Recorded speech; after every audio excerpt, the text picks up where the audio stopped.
There was a former Undersecretary of Defense who was invited to give a speech at a large conference, about 1,000 people.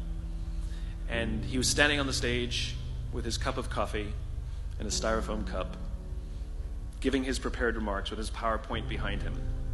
And he took a sip of his coffee and he smiled and he looked down at the coffee.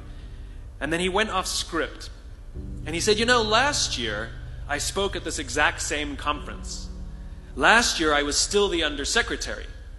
And when I spoke here last year, they flew me here business class. And when I arrived at the airport, there was somebody waiting for me to take me to my hotel.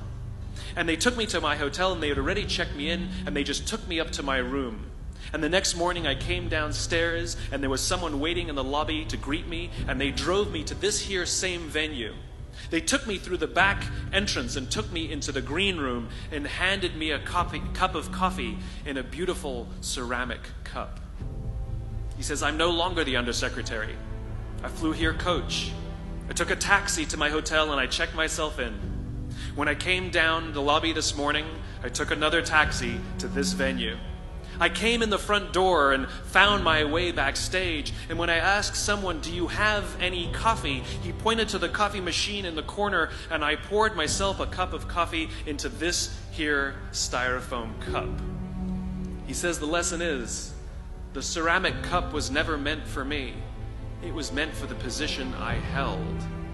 I deserve a styrofoam cup. Remember this. As you gain fame, as you gain fortune, as you gain position and seniority, people will treat you better. They will hold doors open for you. They will get you a cup of tea and coffee without you even asking. They will call you sir and ma'am, and they will give you stuff. None of that stuff is meant for you. That stuff is meant for the position you hold.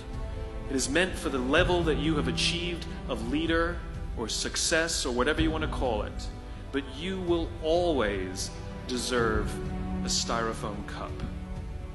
Remember that. Remember that lesson of humility and gratitude. You can accept all the free stuff. You can accept all the perks. Absolutely, you can enjoy them. But just be grateful for them and know that they're not for you. I remember getting off the Acela. I took the Acela from New York to Washington, D.C. And I got off the train like everybody else. And I was walking down the platform like everyone else. And I walked past General Norty Schwartz, who used to be the Chief of Staff of the United States Air Force, the head of the Air Force. And here I did, see a guy in a suit schlepping his own suitcase down the platform just like me. And just a couple months ago, he was flying on private jets and he had an entourage and other people carried his luggage. But he no longer held the position. And so now he got to drag his own suitcase. And never did it sort of remind me more that none of us deserve the perks that we get. We all deserve a styrofoam cup.